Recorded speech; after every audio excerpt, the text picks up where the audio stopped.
everyone, I'm Erin from Red Buffalo Coffee and Tea in Silverthorne, and these are your virtual home coffee brewing classes. Join me over the next couple of videos as we talk about the quintessential elements to brewing coffee better at home.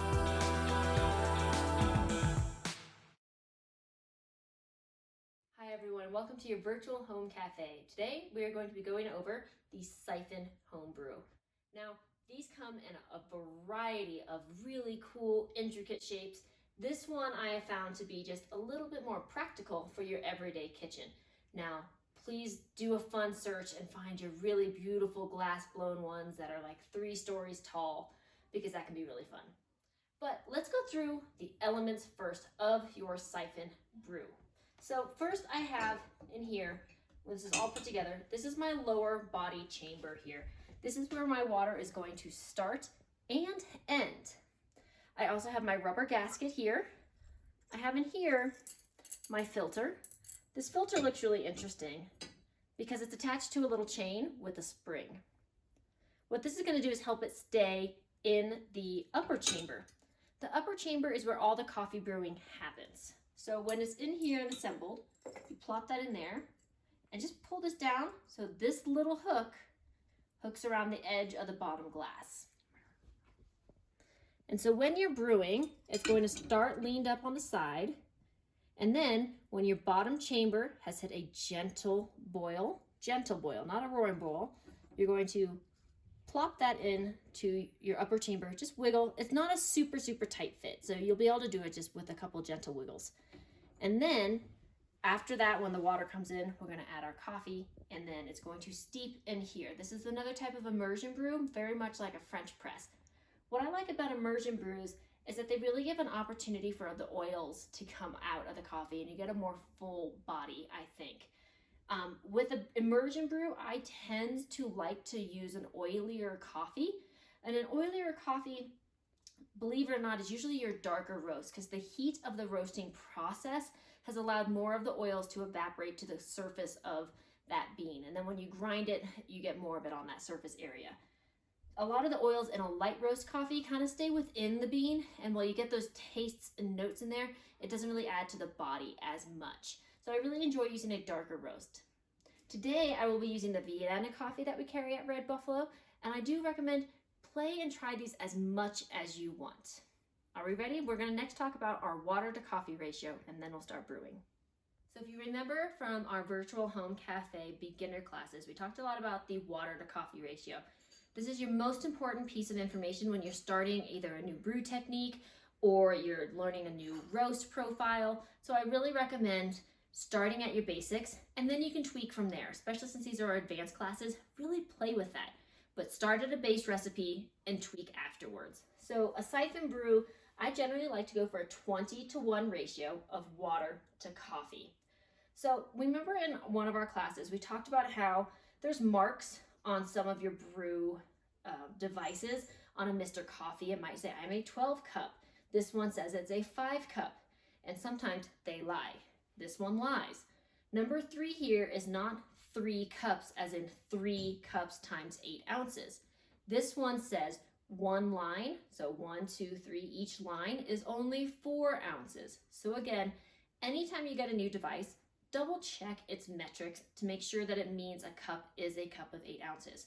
Because then, like drug dealers, we're going to move this into the metric system. So 20 ounces of water is what I'm going to fill my Syphon with today. So I want 600 milliliters of water divided by 20 to get my 20-to-1 ratio. And I have 30 grams of coffee is what I'm going to use in today's brew. So a Syphon brew is meant to go directly on your stovetop surface. I have a gas stove at home, so I can put my glass directly on this surface. If you do not have a gas at home and you're using an electric stovetop, I really recommend you get some sort of little trivet, and that's going to go underneath, not the plastic obviously, to just protect the bottom of your glass from your surface of your electric range. I filled mine to do its 3 cup, aka remember this is a 4 one, so but I like to use a preheated water. I have modified my kitchen to make sure I have an instant hot water tap, but if you have preheated water, it's just gonna make the process go faster. If you don't, that's fine. Water is water. So I'm gonna start it to a boil over my heat. Now, since it's already preheated, it's gonna come to its boil really quickly. And once it's hot, I don't want this a roaring boil, or we're gonna make a really big mess, which I've been known to do. You will do it too. Messes happen in coffee. Stay tuned for our background reel of bloopers later. So it's already really hot. Now I have my upper globe here. I'm just gonna insert it in here and just kind of let it sit on the side until I watch this come to a little boil. While our water is getting really close to its boil here, we just want to talk about our grind size. My grind size for this is going to be very similar to a pour over, so it's going to be like your fine sugar, okay? Not your confectioner sugar, but just a regular sugar. So it's between your brew drip and your espresso, so somewhere in between there. So it's getting to this boil here. I'm going to turn my heat down to just a medium. I'm going to wiggle my upper chamber in. You're going to see it's going to fill with water. And I don't want it boiling quite that high, so I'm just going to turn it down just a tad until it kind of becomes a mellower boil here, or I'm going to make a huge mess. And so this is what I like about a gas stove, is you can control your heat a little faster. So some siphons have a little Bunsen burner, or something you would use for catering, a little heater that you'd use for catering. And I recommend that for a siphon if you do not have a gas stove. So I'm going to sprinkle my coffee seed grounds in here now. And I'm going to give it a stir with any sort of device. My siphon comes with this nice big flat paddle. And now we're going to wait for 45 seconds.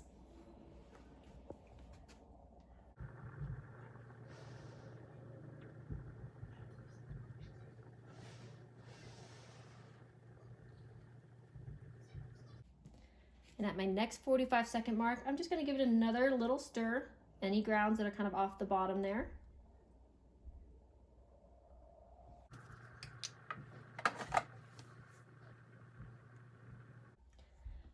Okay, now we've reached a total of 1:30 in the upper chamber for brewing. So I'm going to turn my heat completely off. And what this is going to do, remember that rubber gasket we saw earlier?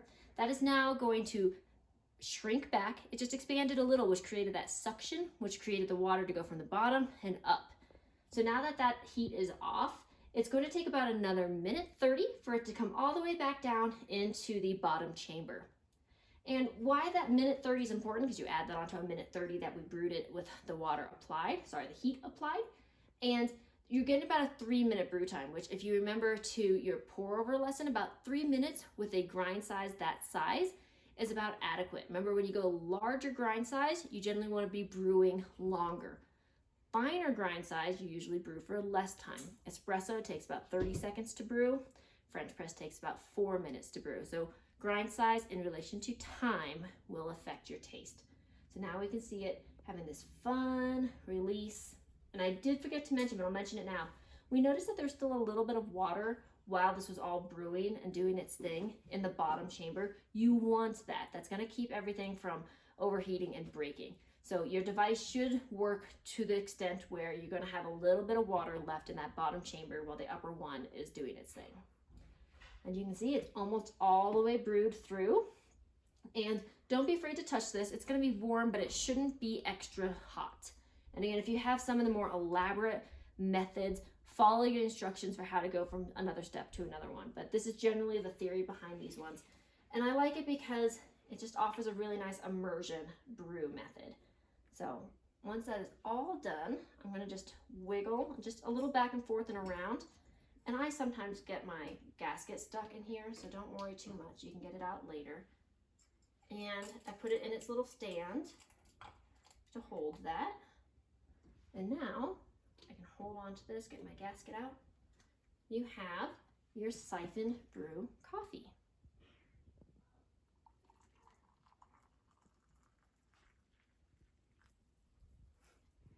Thank you so much for tuning in to your virtual home cafe class. We look forward to teaching you so much more about how to make the best coffee at home.